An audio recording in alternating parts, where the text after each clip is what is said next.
SM Store, amanah dalam muamalah.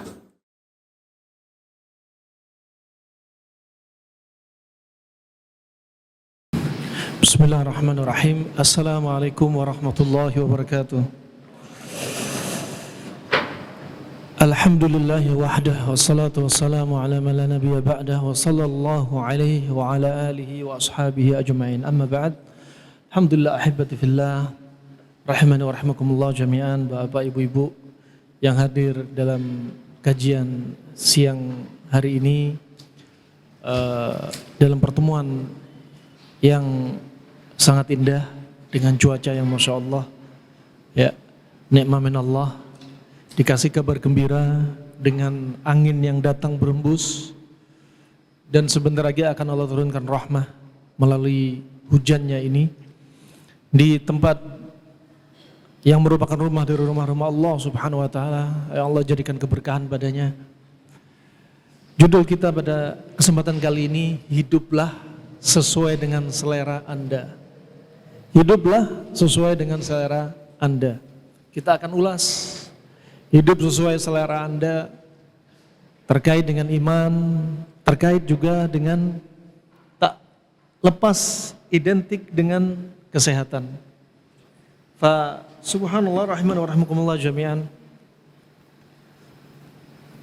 Antara iman juga dunia kesehatan tak bisa dilepaskan. Bahkan kata Imam Syafi'i rahimahullah ta'ala, beliau telah berwasiat, la taskunanna fil bilad alladhi laysa fihi alim yuftik an dinik wa laysa fihi tabib yumbi'uka an maradhi jasadik. Janganlah Anda tinggal di satu negeri yang di situ enggak ada seorang alim pun yang berfatwa tentang agama Anda, dan enggak ada seorang tabib pun yang mengkabarkan tentang kondisi tubuh Anda. Ini penting. Hidup sesuai selera Anda di dunia perlu dilihat. Pertama dilihat dari sisi iman. Sebagaimana hadis riwayat Imam Bukhari dari Abu Mas'ud radhiyallahu an Al-Ansari Al-Badri radhiyallahu an, dia telah mendengar Rasulullah sallallahu alaihi wasallam telah bersabda, "Inna mimma adrakan nas min kalamin nubuwatil ula idza lam tastahi fasna' ma syi'ta." Kata sallallahu alaihi wasallam dalam sabdanya ini, sesungguhnya pertama kali yang didapati pada manusia, yang didapati oleh manusia dari kalamnya, kalam nubuwah yang pertama adalah, kalau Anda tidak malu, berbuatlah sesuai selera Anda. Silakan berbuat selera Anda kalau Anda nggak malu. Silakan berbuat dengan syahwat Anda kalau Anda nggak malu. Silakan langgar agama ini sesuai nafsu Anda kalau Anda nggak malu. Nah, terkait dengan kesehatan Anda, silahkan makan yang Anda makan. Ya, makanan bikin sakit, nggak bikin sakit juga silahkan, sesuai selera Anda.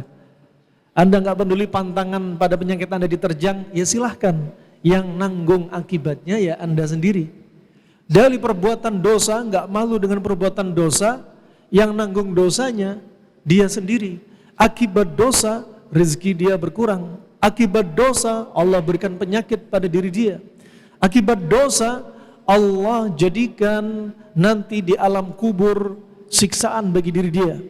Allah jadikan maksiat dia makhluk yang buruk rupa, yang baunya busuk menemani diri dia. Dan karena perbuatan dosa, Allah persulit dia di padang mahsyar. Allah jadikan keringat dia bisa menenggelamkan diri dia. Allah jadikan dia sulit untuk melewati siratal mustaqim, yang mana jembatan ini, jembatan sirat ini, adaqqu minasya'r, dia lebih lembut daripada rambut, wa ahaddu minas saif, dan lebih tajam daripada pedang. Yang di kiri kanannya ada kalalib, ada besi-besi yang melengkung, yang menyambar-nyambar, yang gak ada yang menerangi diri dia.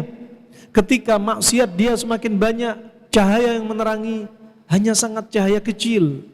Beda dengan orang yang amalan kebaikannya banyak, maka amalan kebaikan dia, ya, amalan kebaikan dia menyinari diri dia layaknya bulan purnama, rahimani wa rahimakumullah jami'an. Dia jalan merangkak. Adapun orang yang amalan kebaikannya banyak, seperti kedipan mata sampai dari padang mahsyar ke surga, subhanallah. Demikian, kembali kepada pilihan kita. Idza lam tastahi fasna' ma syi'ta.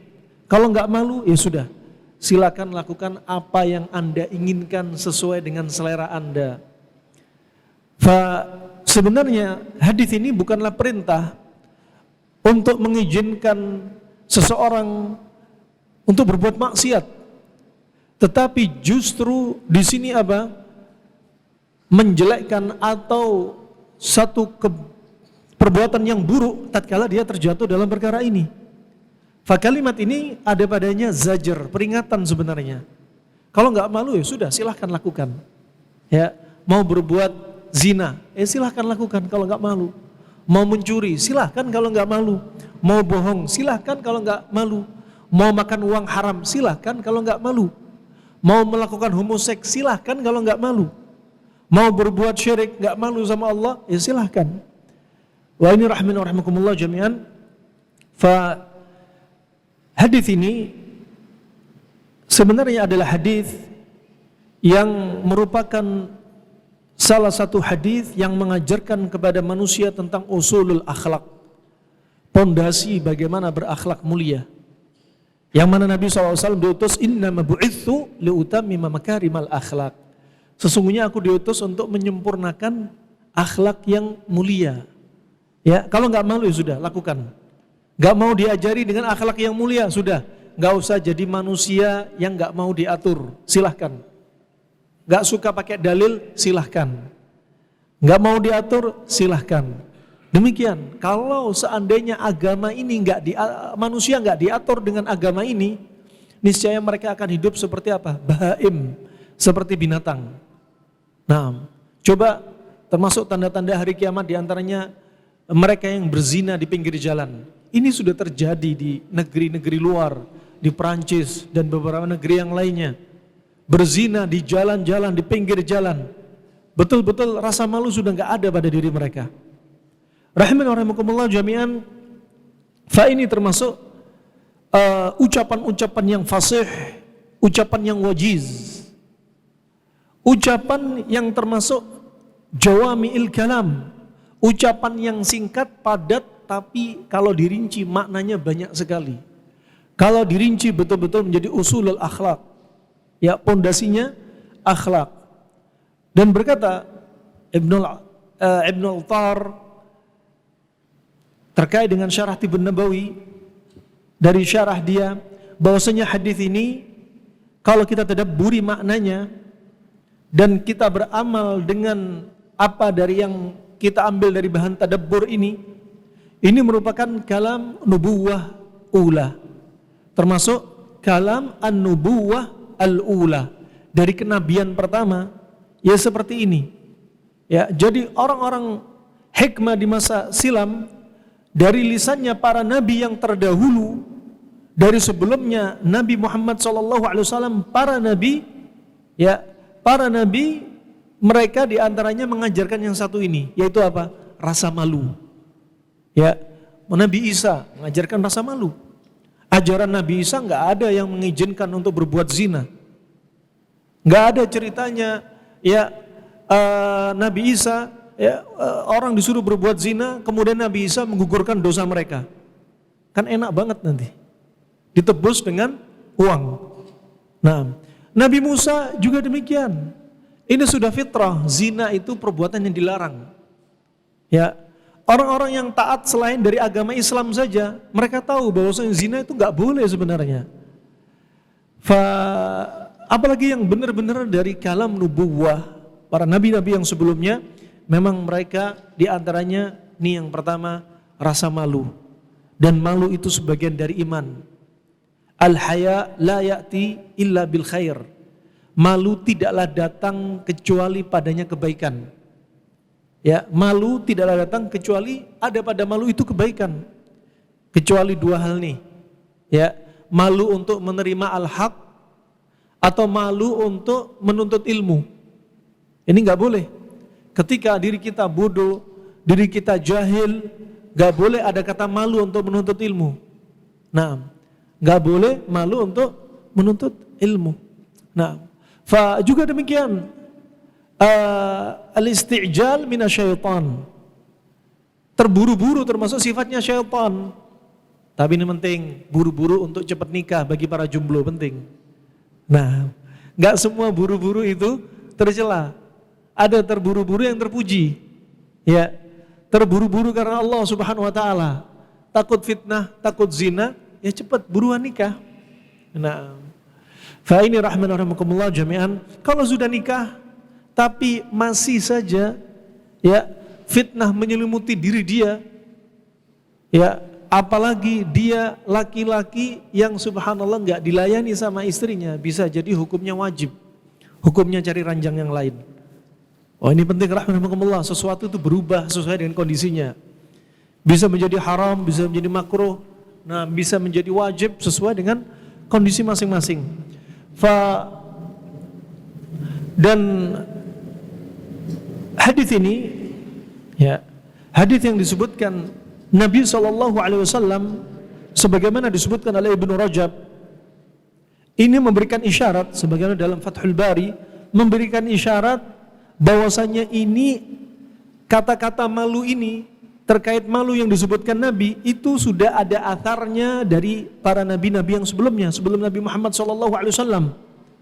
Dan antara manusia umat yang di masa Nabi pada waktu itu sampai seterusnya turun temurun, kata-kata malu ini terus ikuti zaman dan terus selalu ada. Malu itu selalu ada. Dan syariat ini itu terkait dengan malu, ya, karena sebagian syariat itu ada yang mansuh, ada yang mansuh, yang terhapus, ya. Tetapi ini termasuk yang sepakat para nabi itu ada semua tentang terkait malu ini. Ini gak dihapus. Tentang malu ini tidaklah dihapus, bahkan termasuk sunnahnya para nabi, yaitu malu. Nah, dan tidak dihapus sampai syariatnya Nabi Muhammad SAW masih tersisa. Nah, dan dia termasuk bagian dari iman, bagian dari iman dan sangat cocok dengan akalnya manusia. Fa ini rahmani wa rahimakumullah jami'an. Dalam hadis ini sebagaimana disebutkan bahwasanya dulu al-Arab, orang-orang Arab pada masa jahiliyah sebelum diutusnya Nabi SAW, orang-orang Arab itu juga pemalu. Menunjukkan sebelum Nabi diutus di masa jahiliyah, malu ini selalu ada, terus dari Nabi ke Nabi berikutnya tersisa. Dan ketika Nabi SAW diutus sebagai Nabi sekaligus sebagai seorang Rasul, Nabi SAW nubbi'a bil iqra' wa ursila bil muddathir. Nabi itu dijadikan sebagai Nabi ketika turunnya surat Al-Alaq, ya, Iqra' bismi rabbikal ladzi khalaq. Saat itu dia jadi Nabi. Ketika pulang ke rumah istrinya Khadijah, kemudian dia berkata kepada Khadijah, Zammiluni, zammiluni, dathiruni, dathiruni, selimuti aku wahai Khadijah. Kemudian turunlah firman Allah, Ya ayyuhal muddathir, qum fa'anzir. Wahai orang yang berselimut, bangunlah dan ingatkanlah manusia. Saat itu Nabi dijadikan sebagai seorang Rasul. Jadi Nabi gak lama kemudian langsung jadi seorang Rasul. Dan malu ini tetap ada. Sebelum Nabi diutus jadi Nabi dan Rasul, malu sudah ada, ya. Di kalangan orang Arab masa jahiliyah malu sudah ada. Sebagaimana datang bahwasanya Abu Sufyan sebelum dia masuk Islam, Abu Sufyan waktu itu menghadap Heraklius. Dan waktu itu Abu Sufyan ditanya oleh Heraklius.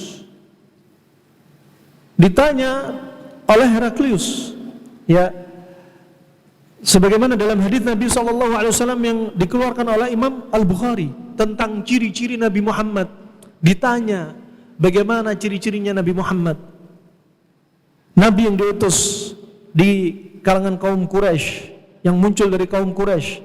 Kemudian dikatakan, laulal haya min ay yu'athiru ala kadiban lakadzabtu alaih. Ya, disebutkan ciri-cirinya Nabi SAW seperti apa. Kalau orang sudah masuk Islam, jarang sekali mereka yang murtad. Dan para pengikut Nabi rata-rata orang miskin. Terus disebutin, kemudian ujung-ujungnya Abu Sufyan mengatakan, ya, seandainya bukan karena rasa malu, ya, seandainya bukan karena rasa malu, niscaya aku akan berdusta ketika ditanya Heraklius. Tapi karena apa? Abu Sufyan di masa jahiliyah sebelum masuk Islamnya, dia punya rasa malu, dia jujur bagaimana Nabi Muhammad SAW. Nah, padahal waktu itu Abu Sufyan jadi musuhnya Nabi SAW. Tapi dia jujur menyebutkan bagaimana aslinya Nabi Muhammad SAW. Wa ini rahimahumullah jami'an. Di antara faedah-faedah dalam hadis ini, ya, jika seseorang meninggalkan rasa malu, maka akan sirna kebaikan dari diri dia. Jika dia tinggalkan rasa malu, kebaikan akan sirna. Nah, yang kedua adalah malu itu semuanya adalah baik. Malu adalah merupakan kebaikan. Yang ketiga, malu itu adalah asal akhlak yang mulia. Karena dari syariat para nabi-nabi sebelumnya sampai Nabi Muhammad SAW, ya, masuk bagian syariat yang enggak dihapus. Yang keempat, bahwasanya malu itu bagian dari iman dan menunjukkan husnul Islam, baiknya Islamnya seseorang itu malu. Ya, baiknya Islamnya seseorang itu malu. Kemudian yang kelima, bahwasanya malu itu menyebabkan seseorang jauh dari masalah-masalah dunia, jauh dari keributan-keributan dunia dan siksaan akhirat. Yang keenam, bahwasanya malu itu adalah termasuk sifat mulianya seseorang dan akhlak yang baik yang muncul dalam diri dia. Yang ketujuh, bahwasanya malu itu merupakan sifat dari sifat-sifat para nabi dan para sahabat radhiyallahu anhum ajma'in wa tabi'in, mereka malu. Nah, dan yang kedelapan, bahwasanya malu itu adalah termasuk salah satu orang jenis manusia yang akan dicintai Allah dan akan dicintai manusia.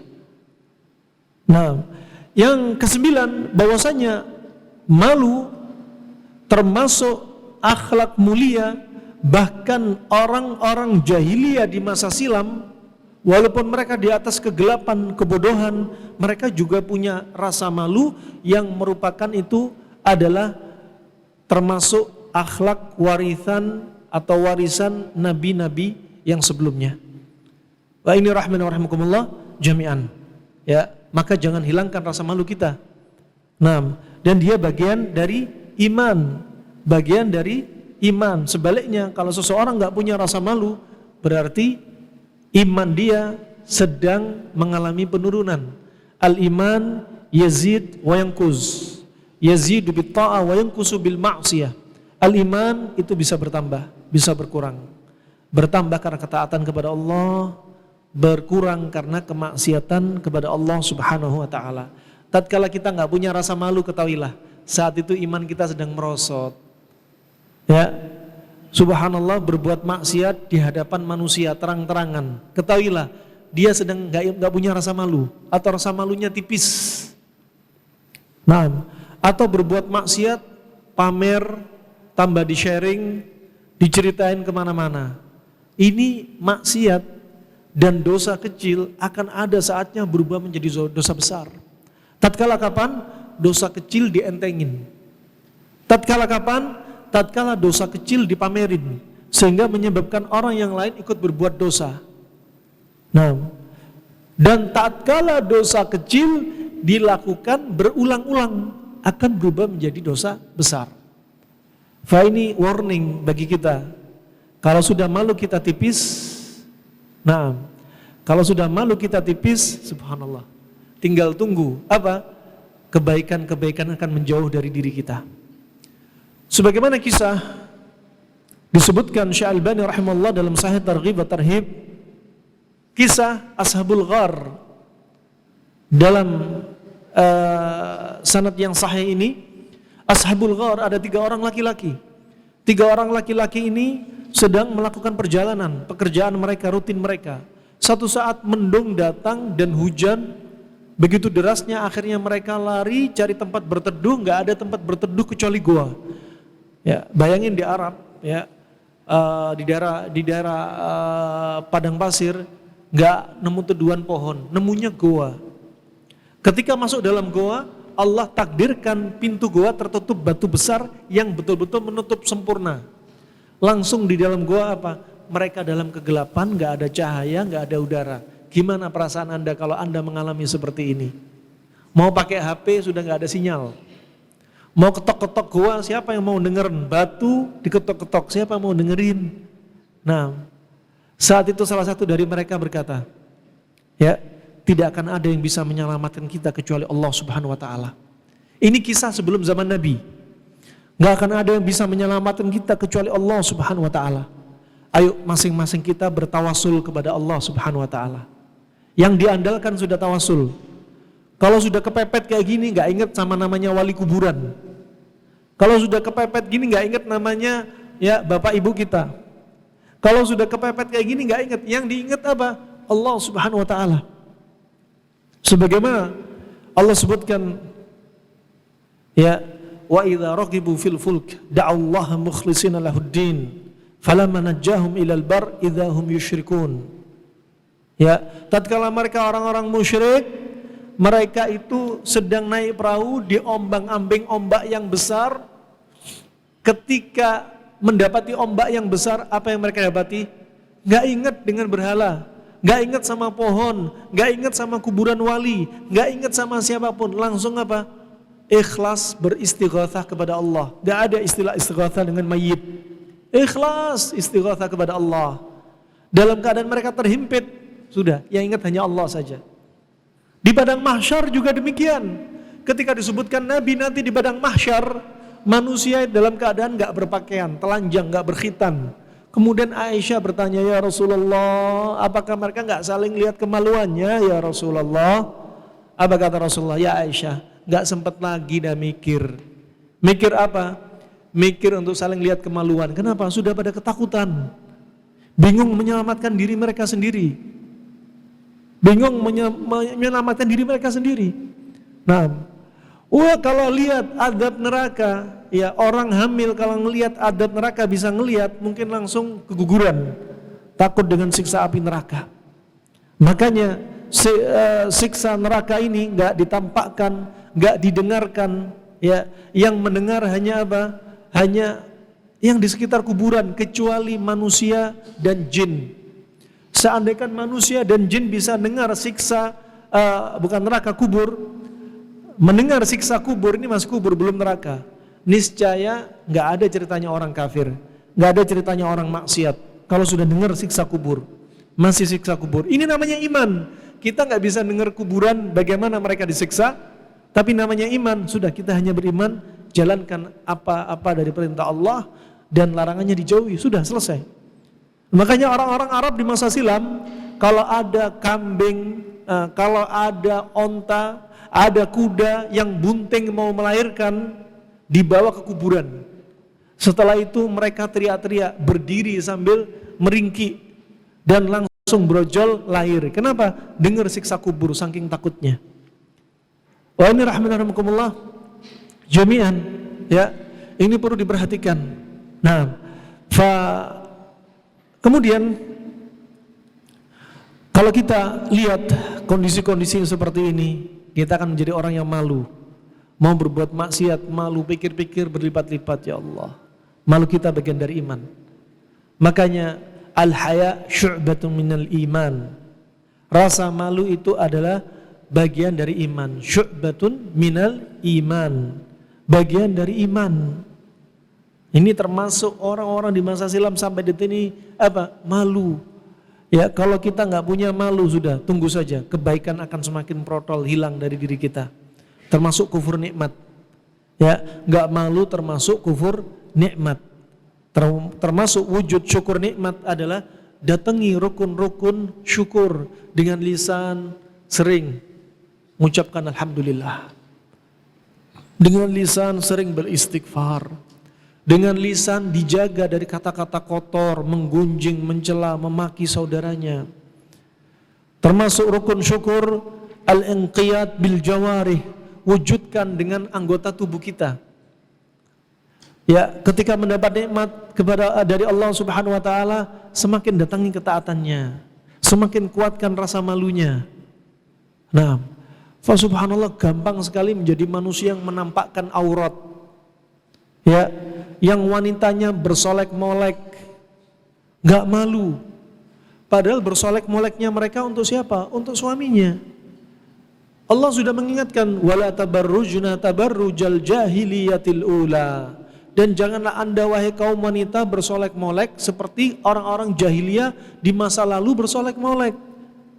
Nah, wanita yang malu menutup wajahnya, wanita yang malu menutup rambutnya, wanita yang malu menutup auratnya.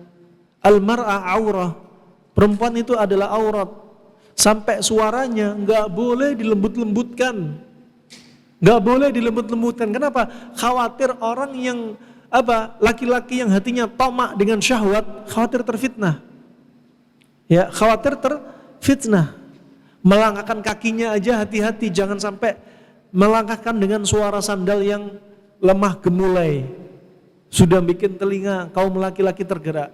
Laki-laki lihat sandalnya wanita warna pink ada bunganya, sudah terfitnah. Walaupun yang pakai sandal ya enggak seperti cerminan sandal atau sepatunya, tapi sudah fitnah. Nah, pernah kisah orang-orang di masa silam, ada suami istri yang sedang melakukan sidang karena ingin ada kasus yang diselesaikan dan ingin bercerai. Siapa yang salah? Disidang oleh seorang hakim. Dan wanita ini pakai cadar, menutupi wajahnya. Ini kisah orang di masa silam. Kemudian hakim ini melihat mata istrinya betul-betul tajam. Sampai ketika sidang, yang dilihat itu istrinya laki-laki ini. Yang suami dari istri yang dilihat si hakim ini ngelihat, ini hakim ini bakal berat sebelah ini. Nah, ngelihat mata istriku udah terpukau. Nah, khawatir, makanya seorang hakim gak boleh mensidang, memutuskan satu keputusan dalam keadaan dia marah. Memutuskan satu keputusan dalam keadaan dia terfitnah dengan orang yang ada di hadapannya, yang sedang ada kasus. Nah, mending ganti hakim yang lainnya dulu. Ini hakim sedang jatuh cinta. Digeser dulu, ganti hakim yang lainnya. Wah subhanallah, suaminya marah. Ngelihat curiga dengan Pak Hakim, suaminya turun, mendekati istrinya yang ada di hadapannya, dibuka cadar istrinya. Ternyata giginya keluar-keluar. Permisi akramakumullah. Ya, kamu mau menghakimi aku dalam keadaan kamu terfitnah dengan istriku. Ya, dibuka wajahnya. Langsung hakimnya istighfar, astagfirullah. Nah, dia sudah terfitnah dengan matanya. Nah, artinya subhanallah, apapun bisa membuat fitnah. Nah, dan anjuran untuk bersolek-molek itu bukan hanya untuk wanita yang cantik. Walaupun wanita sedang nggak terlalu cantik, walaupun dia nggak cantik sama sekali, tetap nggak boleh bersolek-molek. Ya, sesungguhnya apa? Al-mar'a idza kharajat min baitiha, wanita jika keluar dari rumahnya, ya, apa yang dilakukan? Syaitan istasrafaha syaitan. Setan akan bikin wanita ini dibikin cantik. Ya, di hadapan wanita. Nih, makanya nih malu. Ya, ini kalau kita ngelihat janji-janji Allah masih ada bidadari. Ya, nggak usah mikir fitnah wanita di dunia nyata, dunia maya. Dunia nyata nggak bisa dipegang. Dunia nyata hanya nambah dosa. Dunia nyata dari wanita nggak bisa Anda miliki. Ya, dunia maya nggak bisa Anda miliki. Dunia nyata dari wanita yang ada di hadapan Anda pun itu milik orang lain. Itu pun belum halal bagi Anda. Kalau halal berani gentle datangi. Dek, sudah punya suami belum? Aku menjanda mas. Ya udah, datang. Gentle. Ada yang datang lagi, aku belum menikah mas. Mau nggak sama aku? Tapi kamu harus siap hijrah misalnya. Daripada ngelihat matanya nggak nutup-nutup, melek terus. Dalilnya apa? Kan katanya ngelihat sekali. Nah, nggak boleh kedip-kedip katanya. Ngelihat sekali dipuaskan. Ngelihat terus, wanita terus. Imannya kuat, malu langsung dipalingkan. Langsung dipalingkan. Semakin kuat dia memalingkan pandangan mata dia, semakin cepat. Saat itu malu dia semakin kuat, dan saat itu iman dia semakin kuat. Semakin dia bisa menundukkan pandangan, semakin malunya semakin kuat, rasa lezat dari iman dia semakin meningkat. Cinta berbanding lurus dengan lezat. Semakin Anda cinta dengan iman Anda, semakin lezat iman yang Anda rasakan. Tatkala kita bermudah-mudahan untuk melihat sesuatu yang haram, ketahuilah saat itu kita sudah punya racun dalam hati kita. Wa rahimahumullah jami'an ish ma syi'it. Hidup terserah Anda. Silahkan. Hiduplah terserah Anda. Fa subhanallah, hidup terserah Anda.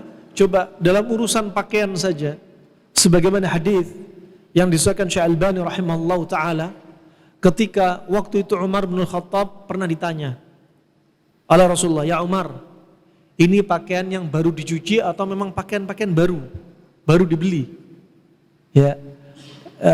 Kemudian disebutkan ini pakaian baru.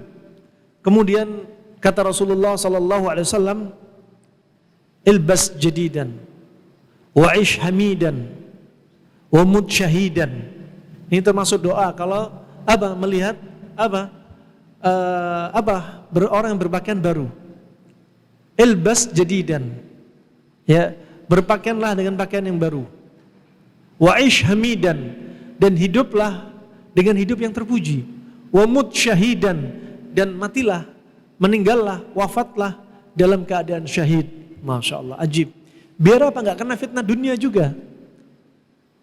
Fa subhanallah rahimakumullah jami'an. Termasuk sebagaimana diriwayatkan Al-Hakim dalam Mustadraknya dari Sahal bin Sa'ad radhiyallahu an, sebagaimana disebutkan dalam riwayat Al-Hakim juga Al-Mundhiri dalam At-Targhib wa Tarhib, juga Tabrani dalam Al-Awsatnya dengan sanad yang hasan, disahihkan oleh Syekh Albani rahimallahu taala, bahwasanya waktu itu Jibril alaihissalam mendatangi Rasulullah sallallahu alaihi wasallam. Kemudian Jibril berkata kepada Nabi sallallahu alaihi wasallam, "Ya Muhammad, wahai Muhammad, ish ma syi'it fa innaka mayyitun." Wahai Muhammad, hiduplah kamu sesuai dengan kehendak kamu, dan sesungguhnya kamu akan mati. Wa ahbib man syi'it fa innaka mufarakah. Dan kata beliau, dan cintailah orang-orang yang kau kehendaki, sesungguhnya engkau akan berpisah. Sesungguhnya engkau akan berpisah. Wa'mal ma syi'it fa innaka majziyun bih. Dan beramallah kamu sesuai dengan kehendak kamu, karena sesungguhnya kamu akan diberi balasan dan ganjaran. Wa'lam anna syarafal mu'min qiyamahu bil lail. Dan ketahuilah bahwasanya keutamaan, kemuliaan seorang mukmin adalah qiyamuhu bil lail, adalah dengan dia melakukan atau menegakkan sholat malam. Ketahuilah bahwasanya seorang mukmin yang mulia, ciri-ciri seorang mukmin yang mulia, yang betul-betul sholat malamnya dia betul-betul memberikan athar, Ya, nampak dari kemuliaan diri dia, dari akhlak dia, dari rasa malunya dia, nampak. Kemudian kata Rasulullah, wa izzahu istighna'uhu 'anil nas. Nah, dan termasuk apa? Izzahnya dia, kemuliaan dia, dia menjaga diri dia atau mencukupkan diri dia dari manusia. Dia hanya pasrah kepada Allah Subhanahu wa ta'ala. Fa ini rahmani wa rahimakumullah jami'an. Hadis ini termasuk wasiat yang agung, wasiat yang sangat indah, yang bermanfaat. Yang wasiat ini dari malaikat yang mulia, Jibril alaihissalam. Dan sudah disebutkan oleh malaikat Jibril yang pertama, ish ma syi'at. Hiduplah anda sesuai dengan kehendak anda, selera anda. Selama umur kita, selama kita diberi umur oleh Allah Subhanahu wa ta'ala dengan kehidupan ini, sungguhnya kematian itu akan datang. Akan ada saatnya datang. Makanya Allah berfirman, kullu nafsin dha'iqatul maut. Setiap jiwa ya pasti akan merasakan yang namanya maut. Pasti akan merasa. Anda mau kabur kemana? Maut akan datang. Sebagaimana dari hadis Jabir bin Abdullah riwayat Abi Daud, Lau anna ibnu Adam haraba min rizkihi kama annahu haraba min mautih la adraka rizkahu kama annahu adraka mautah. Seandainya ada anak Adam lari dari rizkinya Allah, dia enggak mau dari rizkinya Allah. Dia enggak mau menolak rizkinya Allah, sebagaimana dia lari dari kematian. Niscaya rizkinya Allah tetap akan mengejar dia sebagaimana kematian akan mengejar dia. Ya Allah, ajib. Ini termasuk ada padanya pelajaran tawakal. Ya, Anda saja nggak mau rizki tetap mengejar Anda. Subhanallah. Wah, subhanallah, demikian rizki banyak. Tidak di antaranya apa? Rizki berupa harta, kesehatan, ya, istri, ya, dan lain sebagainya dari rezeki-rezeki yang Anda rasakan. Jangan diidentikan rezeki itu harta terus. Banyak orang mendapat harta, rezeki berupa harta, tapi nggak diberikan rezeki berupa kesehatan. Subhanallah. Dan rezeki itu bisa halal, bisa haram. Wah, dia kerja dari makanan uang haram, uangnya banyak, ya, mobilnya banyak, rumahnya banyak, tapi uangnya haram. Subhanallah, ya, ketika usia di atas 50 tahun, Allah jadikan dia punya masalah gagal ginjal, gagal jantung, stroke. Subhanallah, nggak dikasih rezeki berupa kesehatan. Ya, rezeki haram dia tadi, ya, jadi apa? Justru jadi penyakit bagi diri dia. Makanya, ya, ishma syi'id. Terserah Anda mau hidup kayak apa, silahkan. Hidup sesuai selera Anda. Mau makan haram, ya, silahkan. Mau makan sembarangan bikin Anda sakit, ya silahkan juga. Nah, fa ini rahimahumullah jami'an. Kemudian Allah Subhanahu wa taala juga berfirman, innaka mayyitun wa innahum mayyitun, thumma innakum yaumal qiyamati inda rabbikum takhtasimun. Sesungguhnya engkau wahai Muhammad akan menjadi mayit, dan mereka itu akan mati juga. Kemudian pada hari kiamat di sisi Rabb kalian akan apa? Ada khisam, ada perdebatan. Ada orang yang masuk neraka, ya, debat sama temannya, gara-gara kamu ini bikin aku masuk neraka. Kemudian yang setan, nih gara-gara kamu setan menyebabkan diriku masuk neraka. Nah, penyesalan hanya di belakang. Salah siapa? Salah pilih teman. Ya, semua teman, ya, diambil, nggak pilih-pilih. Ya, semua apa? Guru dia diambil, nggak pilih-pilih. Penting, pilih guru, pilih teman itu penting. Ya, kalau Anda salah pilih penanak nasi, kalau masak beras, paling yang gosong nasinya. Kalau Anda salah pilih guru, nanti jangan-jangan, ya, yang milih guru salah ini ikut gosong, jangan sampai, nasallallahu alaihi. Nah, ini urusannya apa? Urusan keselamatan kita dunia, alam barzah, juga yaumul qiyamah, biar selamat. Wa rahmin wa rahmukumullah jami'an, ishma syi'it. Hiduplah sesuai dengan selera Anda, silakan.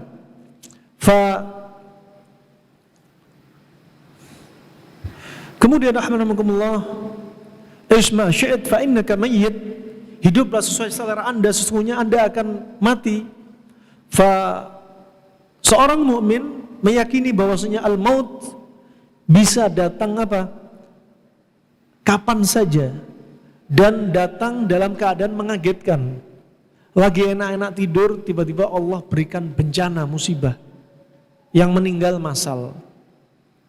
Subhanallah, ya, lagi berzina, Allah letuskan gunung sampai mereka orang yang berzina jadi batu.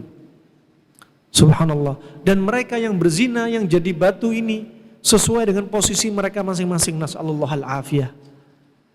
Wa subhanallah, mereka yang sedang berbuat syirik, istighatha bil mayyit, tiba-tiba Allah jadikan gunung di seberang sana terbang ditimpakan ke mereka yang berbuat syirik.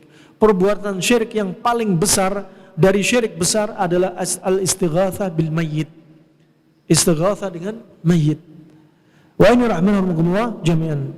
Semuanya wasiat, pelajaran, ya, kita jaga iman kita diantaranya dengan rasa malu. Seorang mukmin seyogianya harus apa?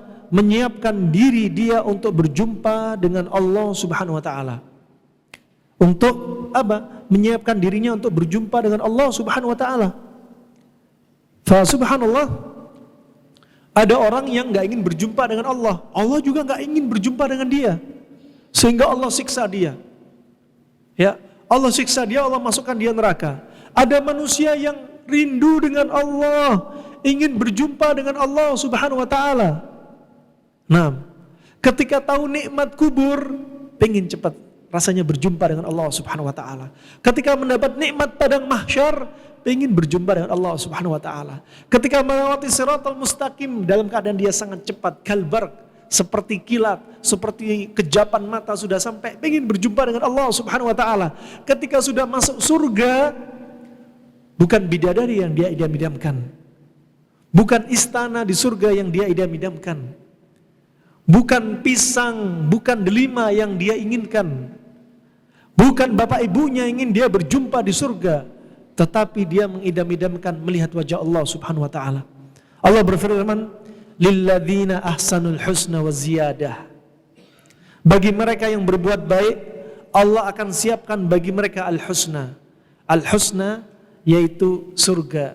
Wa ziyadah, az-ziyadah yaitu tambahan dari kenikmatan surga. Kata Ibnu Abbas yaitu apa? Melihat wajah Allah. Ini nikmat di atas nikmat dari nikmat surga adalah melihat wajah Allah. Gak ada kenikmatan di atas melihat wajah Allah, gak ada. Setiap hari Jumat kita berangkat ke pasar. Pasar kita bukan pasar ikan di surga. Pasarnya adalah melihat wajah Allah Subhanahu wa taala. Setiap selesai melihat wajah Allah, wajah dia semakin bercahaya putih. Kembali kepada istrinya wajahnya juga bercahaya putih. Subhanallah. Dan mereka bukan berarti melihat wajah Allah, mereka bisa mengelilingi Allah. Enggak.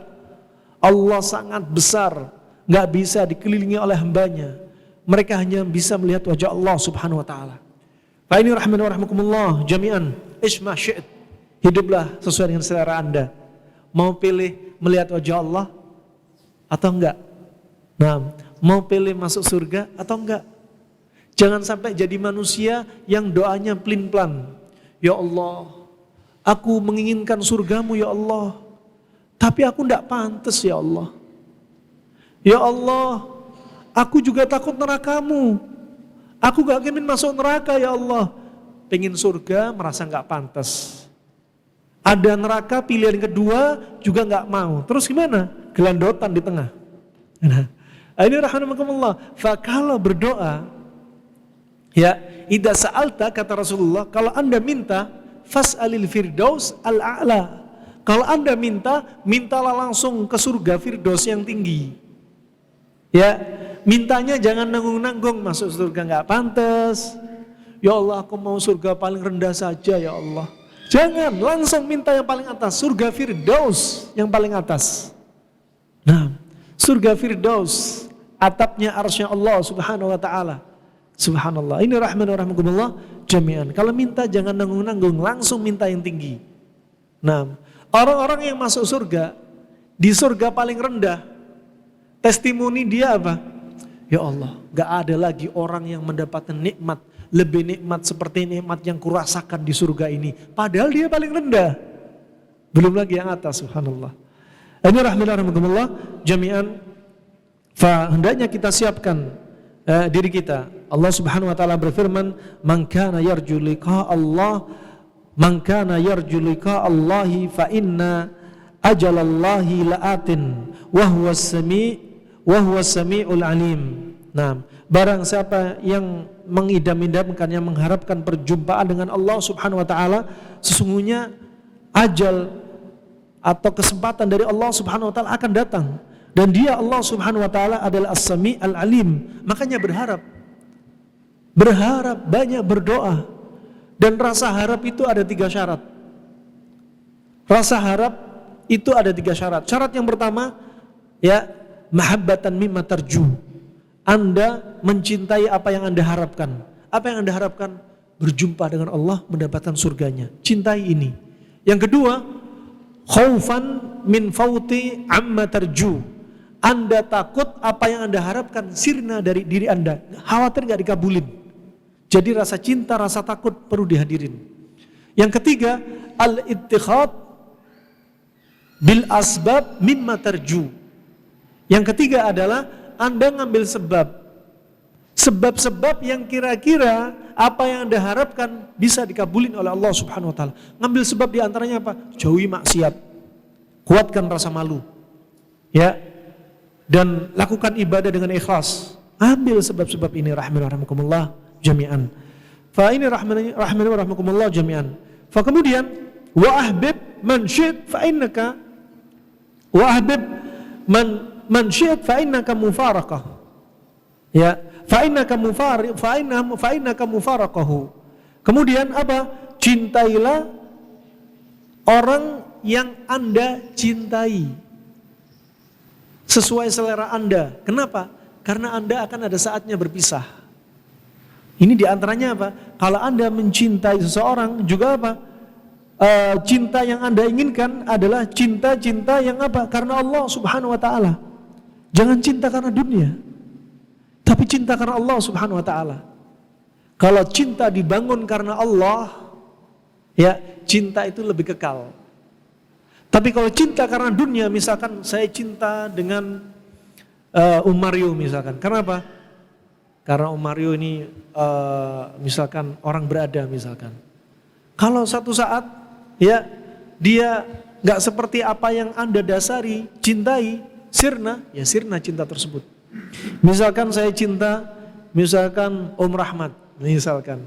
Om Rahmat ini cakep, gagah, cinta hanya karena fisik. Kalau saatnya dia tua, ya akhirnya nggak cinta lagi. Nah, maka kalau cinta karena Allah Subhanahu wa taala akan semakin kekal. Ya, al-akhillau yauma idzin ba'dhum li ba'dhin adu illal siapa? Kecuali siapa? Pada hari nanti orang-orang teman-teman akrab itu apa?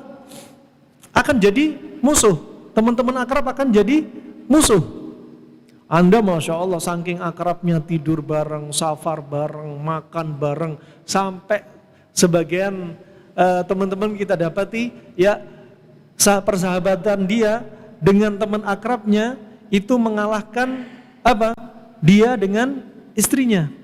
Ya, mengalahkan dia dengan istrinya. Nah, kalau sama teman akrabnya nggak pernah tengkar. Sama istrinya tengkar terus. Sama teman-teman akrabnya, loyal, semua dikasihin. Sama istrinya minta sesuatu. Nih untuk kamu, dikit aja. Nah, biar kamu gak jadi istri hubbud dunia. Nah. Subhanallah, rahmatullah, ini teman akrab di dunia bisa jadi musuh nanti di yaumul qiyamah. Kalau pertemanan mereka gak didasarkan atas ketaatan kepada Allah Subhanahu wa taala. Makanya apa? Allah sudah ingatkan, al-akhillau yauma idzin ba'dhum li ba'dhin aduwwun illal muttaqin. Kecuali orang-orang yang bertakwa. Persahabatannya karena apa? Dibangun di atas ketakwaan kepada Allah Subhanahu wa taala. Wa ini rahmanakumullah jami'an. Anda kalau mencintai seseorang, silakan sesuai pilih selera Anda. Ya, enggak ada yang ngatur diri Anda. Silakan. Kalau Anda enggak malu pilih teman-teman para pezina, silakan. Kalau Anda enggak malu pilih teman-teman yang masih pakai baju mini-mini, silakan dari perempuan. Kalau Anda enggak malu, silakan berteman dengan teman-teman yang suka dengan sesama jenis, silakan bareng sama mereka. Kalau Anda berteman dengan orang-orang yang subhanallah nyembah berhala, silahkan kalau nggak malu. Ya, silahkan. Ya, sesuai selera Anda. Ya, fa ini rahmanakumullah, tentunya apa? Orang yang malu pasti pilih-pilih teman. Ya, kenapa? Al-jalis janis. Orang yang duduk dengan komunitas tertentu, maka dia bisa seperti komunitas itu. Sahabat dinamakan sahabat li'annahu yastahib. Karena dia geret. Kalau kita punya sahabat, ya sahabat yang baik, kita akan kegeret kepada kebaikan. Kalau kita punya sahabat yang buruk, kita akan kegeret dengan keburukan diri dia. Nah, makanya apa? Silahkan. Pilih orang yang Anda cintai sesuai selera Anda. Sesuai selera Anda. Malu apa enggak malu? Silahkan. Wa ini rahimana wa rahmakumullah jami'an. Kemudian yang berikutnya, Nabi menyampaikan, disampaikan wasiat dari malaikat Jibril, wa'amal ma syi'it fa innaka majziyun bih. Ya. Dan beramallah Anda sesuai dengan selera Anda. Karena apa? Amalan Anda pasti akan dibalas. Amalan Anda pasti akan dibalas. Makanya Allah berfirman dalam surat Az-Zalzalah ayat ke-7 sampai 8, ya, فَمَنْ يَعْمَلْ مِثْقَالَ ذَرَّةٍ خَيْرًا يَرَهُ وَمَنْ يَعْمَلْ مِثْقَالَ ذَرَّةٍ شَرًّا يَرَهُ. Wa ini rahmatullah jami'an, cukup sebagai wasiat Allah dan Rasulnya. Barang siapa yang beramal mithqala dzarrah, yang timbangan beratnya itu seperti dzarrah. Dzarrah itu apa? Hah? Biji sawi. Dzarrah itu apa? Hah? Sering antum lihat dzarrah diartikan biji sawi dalam buku-buku terjemah. Ini salah. Makanya kalau kita kembali ke Arab, bahasa Arab itu apa? Kembali kepada mereka. Para sahabat juga demikian. Kalau ingin melihat bahasanya hadis, sebagian mereka nggak tahu dengan hadis Nabi SAW apa maknanya ini, mereka kembali ke kaum Badu. Orang Badu asalnya tahu Arab, bahasa Arab, detail. Fadzarrah itu sebenarnya adalah semut. Seberat semut, bukan biji sawi. Dan biji sawi nggak sama dengan semut. Nah, atau biji atom, bukan biji sawi. Biji apa? Seperti beratnya semut maksudnya. Bukan biji sawi wala biji atom. Tapi apa? Semut. Ini kalau kita kembali kepada bahasa Arab asal. Yang dimaukan seperti demikian.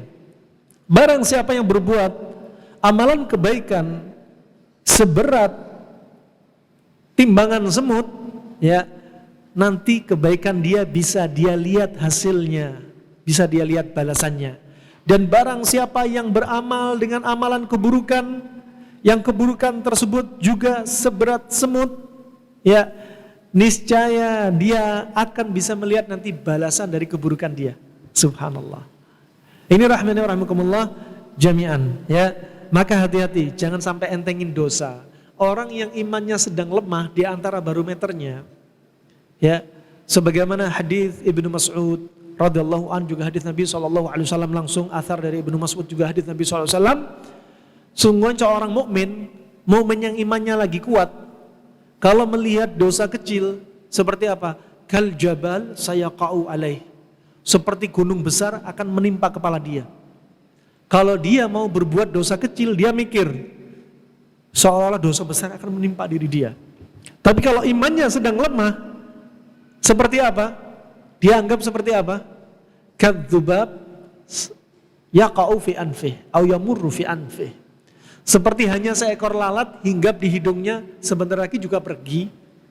Ini kalau imannya lagi lemah, dosa kecil dianggap hanya seperti lalat hinggap di hidungnya, entar lagi dia pergi. Nah, nasallahu afiyah. Wah, orang mukmin yang imannya lagi kuat nih mikir, dosa kecil aja takut, apalagi dosa besar. Ya, apalagi ya dosa yang paling besarnya dari kesyirikan. Ini rahimakumullah jami'an. Wah, kemudian Nabi juga berwasiat. Wasiat yang berikutnya, wa'lam anna syarafal mu'min ya qiyamul lail. Anna syarafal mu'min qiyamul lail. Ketahuilah bahwasannya mulianya seorang mukmin itu dengan sholat malam. Sholat malam ternyata bikin Anda mulia.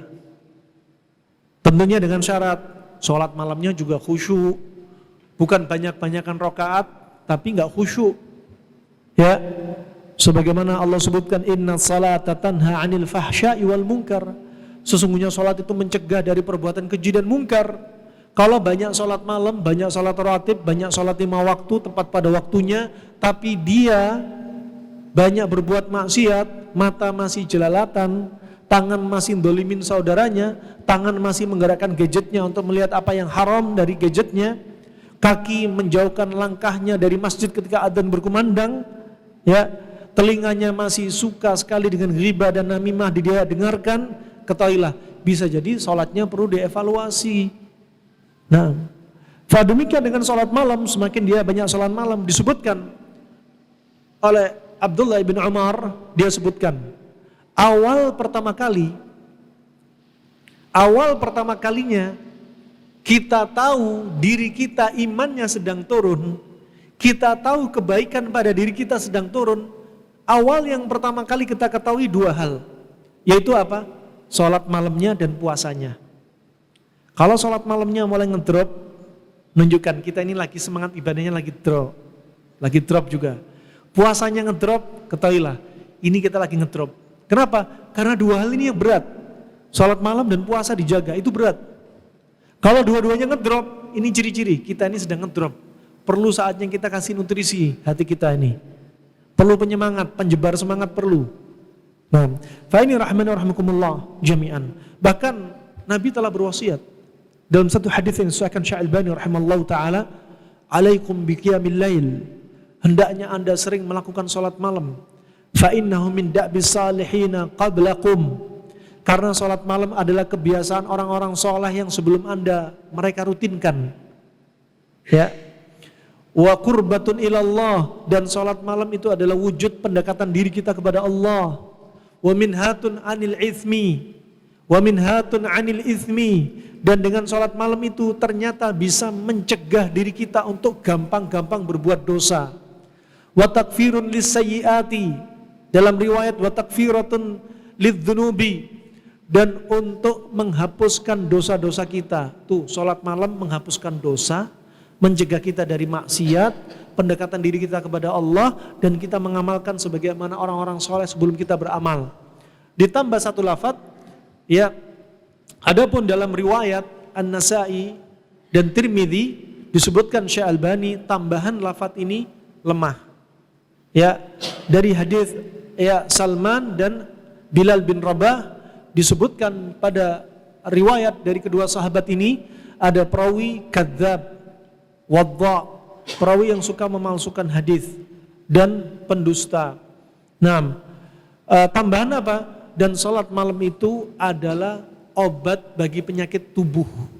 Ya, adapun dalam riwayat As-Suyuti, ya, muhaqqiq dalam kitabnya As-Suyuti At-Tibbun Nabawi mensahihkan tambahan riwayat ini. Wallahu a'lam bissawab. Ya, berarti di antaranya seandainya sanadnya sahih, ya, apa yang berikutnya manfaat salat malam untuk mengobati penyakit dalam tubuh kita. Nah, fa ini rahimani wa rahimakumullah jami'an. Wah, ini wasiat yang sangat indah dari malaikat Jibril, ya, alaihissalam, untuk apa? Untuk Nabi Muhammad sallallahu alaihi wasallam. Subhanallah. Ajib rahimakumullah, indahnya Islam. Ya, indahnya Islam. Demikian, ya, terkait dengan urusan dunia, Anda juga demikian. Mau sehat, mau sakit, ya pilihan Anda. Silahkan. Ya, mau makan sembarangan, ya silahkan. Mau menjerumuskan diri pada penyakit, ya silahkan. Mau makan pantangan dari penyakit Anda, ya silahkan. Ajal di sisi Allah, ya, tapi Anda punya andil sebab. Di antara sebab-sebab apa? Dengan sakit yang parah gara-gara makanan yang dimakan, ya, maka itu juga merupakan sebab. Ini yang perlu diperhatikan rahimakumullah jami'an. Cukup apa yang kami sampaikan. Mungkin ada beberapa pertanyaan, dipersilahkan. Barakallahu fikum. Naam. Tafadhal Ustaz. Naam. Tadi Ustaz menjelaskan tentang kaitannya tentang ada 3 orang masuk dalam gua, 3 orang itu kalau Oh iya, hadisnya tadi belum. Nah, betul. Nah, itu kaitannya dengan yang topik yang betul. Tadi mau jelasin sampai mana tadi? Lupa. Jadi kisah Ashabul Ghar, jazakallahu khair Ustaz. Kisah Ashabul Ghar, 3 orang nih terkait dengan apa? Rasa malu, juga ikhlasnya amalan mereka. Jadi waktu itu 3 orang ini ketika terjebak dalam goa, gelap, gak ada cahaya, mereka katakan gak ada yang menolong kita kecuali Allah Subhanahu Wa Taala. Ya, dan saat itu mereka mengatakan, kalau gitu ayo kita bertawasul, sebutkan masing-masing amalan kebaikan kalian, bertawasul dengan amalan kebaikan. Karena tawasul itu ada tawasul syar'i, ada tawasul syirki, bid'i. Nah, wa tawasul yang syar'i di antaranya 3 ini, bertawasul dengan amalan soleh, tentunya amalan soleh, amalan yang ikhlas dan mutaba'ah sesuai dengan Nabi ajarkan. Kemudian bertawasul dengan asmaul husna, walillahil asmaul husna fad'uuhu biha, dan Allah itu punya asmaul husna, berdoalah dengan asmaul husna. Kemudian yang ketiga, bertawasul dengan doa orang-orang saleh, tapi orang saleh yang masih hidup, bukan sudah di dalam kuburan. Ya, ini rahmani rahmakumullah jami'an. Di antaranya tawasul orang yang pertama, salah satu dari 3 orang ini bertawasul. Dia cerita, berdoa, ya Allah, dulu saya punya anak paman yang sangat cantik ya Allah. Anak paman saya ini ya Allah, bapaknya ini sakit parah, dan dia menginginkan duit untuk berobat bapaknya. Padahal istilahnya laki-laki ini punya Pak D-nya sakit padahal. Ya. Kemudian apa kata si laki-laki ini? Aku mau ngasih uang untuk bapakmu berobat, tapi dengan syarat kamu berzina denganku. Nah, wanita ini gak mau, malu karena Allah. Kemudian balik kedua kalinya minta lagi, sama jawabannya, aku mau ngasih uang untuk Pak D-ku, untuk bapak kamu, dengan syarat kamu mau berzina denganku. Ketiga kalinya balik lagi karena kepepet, bapaknya sakit parah betul. Akhirnya kata wanita ini, baiklah kalau begitu. Kemudian disebutkan dalam hadis ini, ya, subhanallah, laki-laki ini sebagaimana disebutkan dalam syarahnya, sampai pahanya laki-laki ini sudah di atas pahanya wanita, sudah mau melakukan perzinahannya.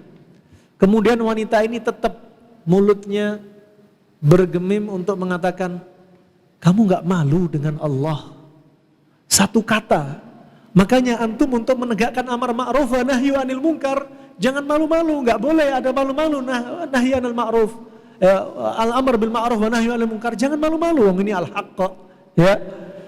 Lisan jangan sampai diem, ya, tangan diem, ya, akhirnya hanya amar ma'ruf dengan hati. Al-amr bil ma'ruf wa nahyu anil munkar dengan hati. Ini apa? Selama-lama iman. Apalagi kalau seolah-olah dia buta mata, olah-olah dia gak pengen tahu. Padahal dari Abu Bakar As-Siddiq radhiyallahu an, Nabi SAW bersabda, "Ma min qaumin ya'malu fihim al-ma'asi wa yastati'una an yughayyiru wa lam yughayyiru illa yushiku ay ya'muhumullahu min bil iqab."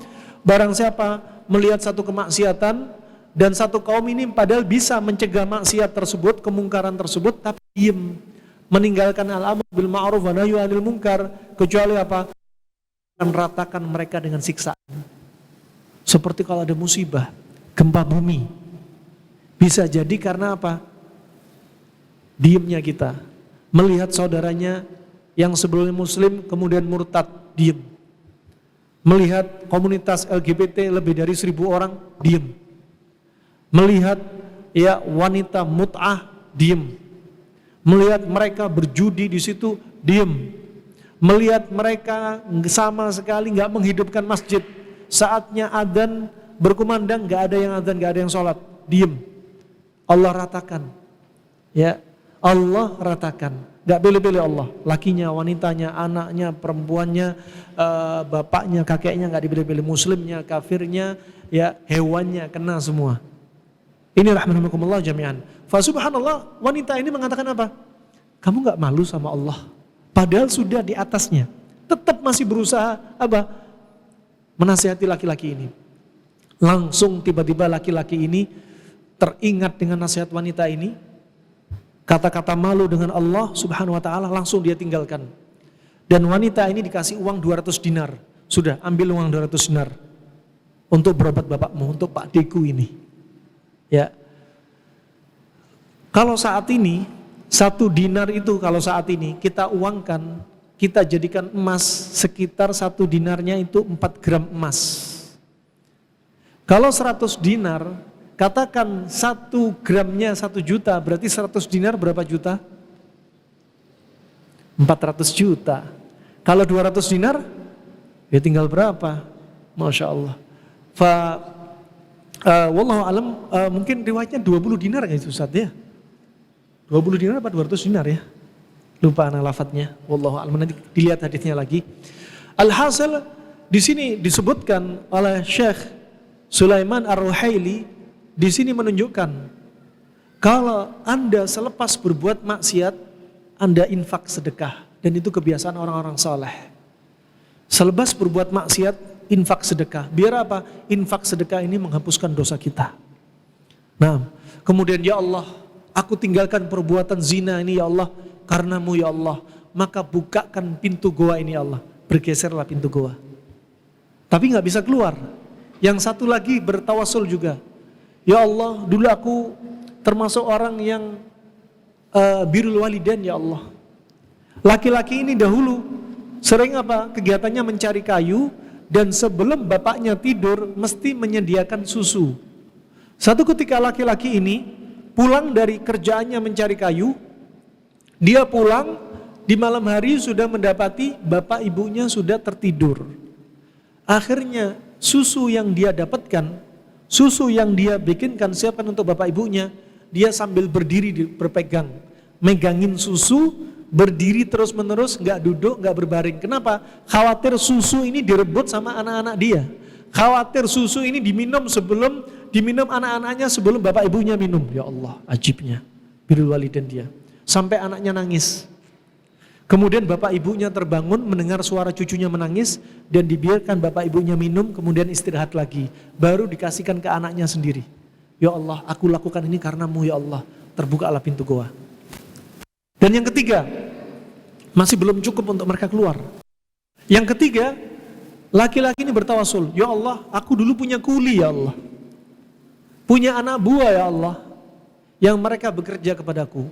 Satu saat aku punya anak buah yang dia kerjanya sregep. Kerjanya sregep ya, dan satu saat dia melihat, disebutkan dalam syarahnya, Syekh Sulaiman Ar-Ruhaili menyebutkan laki-laki ini betul-betul sregep dibanding yang lainnya. Waktu itu betul-betul sregep dengan harapan apa? Lebih banyak.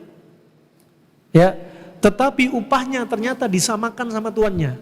Dan yang bertawasul ini adalah tuannya. Karena disamakan, dia ngambek. Aku nggak mau ambil gajiku, aku pulang saja. Ngambek. Dan subhanallah, setelah beberapa tahun kemudian, ya, laki-laki ini kembali lagi kepada tuannya. Aku menginginkan uangku yang dulu, yang aku nggak ambil. Kemudian kata tuannya, kalau kamu ingin uang kamu, lihat di lapangan sana, di padang yang luas sana. Kamu lihat sapi, lihat kambing, lihat onta, itu semua harta kamu. Kemudian kata kuli ini, ya, kamu jangan menghina diriku, mentang-mentang aku miskin. Bukan, ketika kamu gak mau ambil harta kamu, gaji kamu, aku belikan hewan sedikit demi sedikit, aku uangkan, Aku ternakkan sampai yang kamu lihat dari sapi, kambing dan onta itu semua adalah uang darimu. Silakan ambil semua, itu adalah uangmu. Kemudian laki-laki ini mengambil semua hewan yang ada, yang sudah diternakkan oleh tuannya. Ya Allah, dengan amalan ini ya Allah, bukakan pintu goa. Dibuka lebar-lebar dan mereka keluar. Ini di antara tawassul ya, yang disyariatkan. Nah, barakallahu fikum. Taib, ada pertanyaan? Bismillah, assalamualaikum. Mohon nasihat bagi yang masih susah sholat malam dan puasa sunnah karena seringkali menjadi kurang tidur dan kurang energi saat beraktivitas. Bagaimana jam tidur yang baik dan cukup? Karena saya tahu tidur itu 7-8 jam. Itu tidur patokan kedokteran klasik, kedokteran di zaman sekarang. Ibnu Qayyim menyebutkan Nabi SAW kalau ngantuk gak menahan matanya, langsung tidur. Dan kebiasaan Nabi SAW tidur di awal malam dan bangun untuk sholat malam. Jadi gak harus 7-8 jam juga gak harus.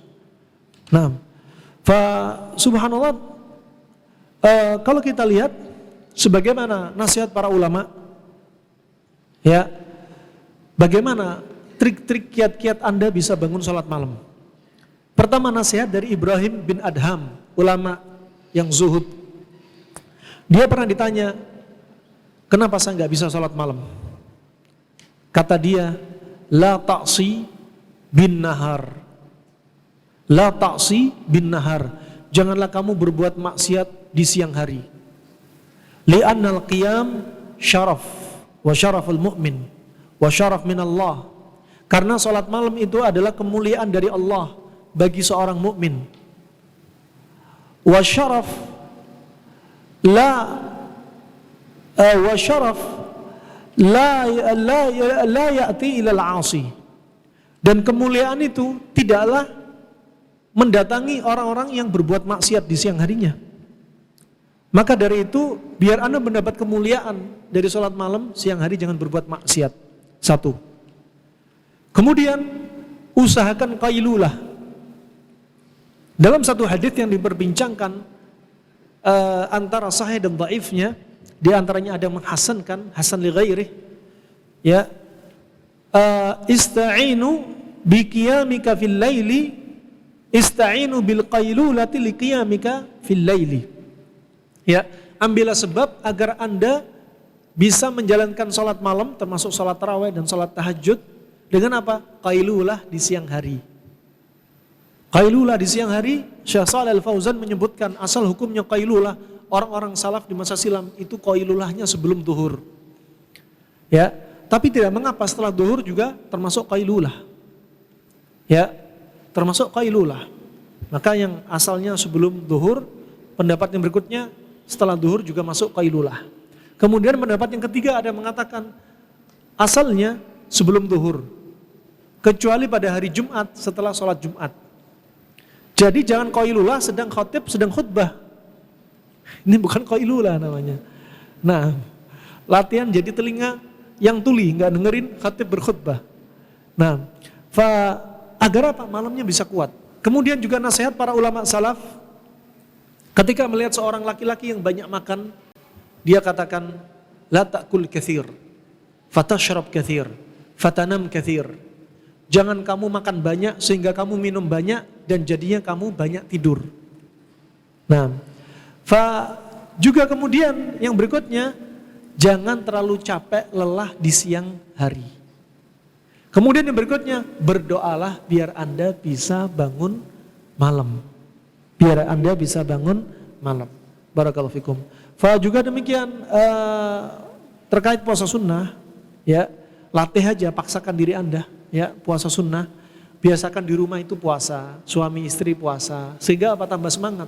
Kalau Anda sebagai suami dapati anak istri pada malas puasa, Anda sendirian puasa, biasanya kurang semangat. Maka apa? Latih hidup ini untuk apa? Menghidupkan sunnah-sunnah. Ya, termasuk puasa Senin Kemis dan lain sebagainya. Taib, ada door prize ini dari tim, Masya Allah. Ada berapa door prize ini? Ada 5. Pertanyaan pertama untuk Bapak-bapak. Pertanyaan pertama, coba sebutkan 3 syarat rasa harap yang sudah kami sebutkan tadi. Angkat tangan. Masya Allah, tafadhol. Yang pertama, Masya Allah, mencintai apa yang diharapkan. Takut apa yang diharapkan gak dikabulkan, sirna. Yang ketiga,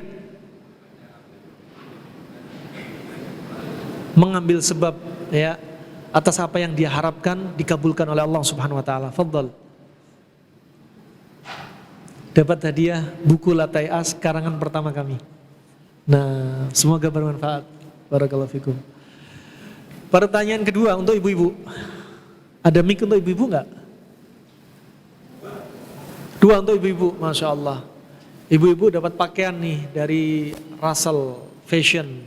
Ya, ini bukan apa, bukan promosi, cuma amanah. Ya, hanya amanah ketika kami safari dakwah. Ya, amanah untuk disampaikan kepada yang bisa jawab. Sama sekali gak ada unsur bisnis di dalam masjid. Taib, pertanyaan untuk ibu-ibu, ada mic-nya enggak? Mic-nya ada? Taib, pertanyaan untuk ibu-ibu.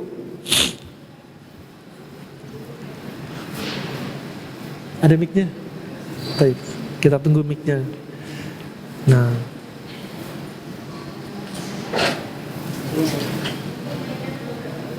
Nah, masih diambilin, Bu.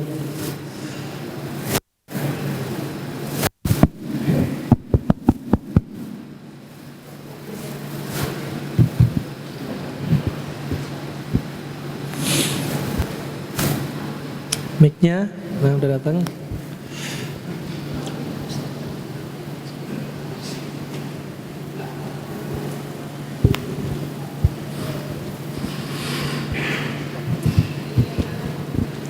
Pertanyaan untuk ibu-ibu, sebutkan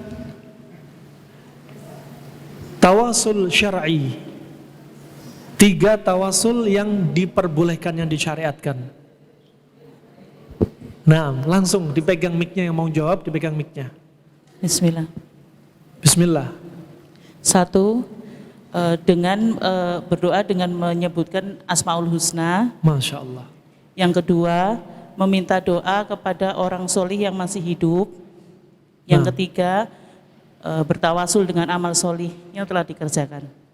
Bertawasul dengan Amal solih. amal soleh ada syaratnya. 2 syarat amalan soleh nanti untuk pertanyaan berikutnya. Ibu-ibu siap nih, dapat nih. Nah, Masya Allah. Taib, sekarang bapak lagi. Ya, bapak lagi.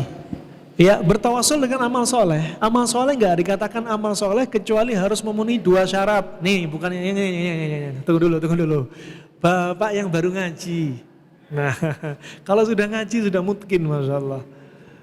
Nah, ada tamu di sini yang datang di luar jamaah masjid yang pengen datang memang pengen belajar ngaji dari awal. Ada enggak? Nah, udah pada ngaji semua, enggak apa deh. Siapa yang mau jawab tadi?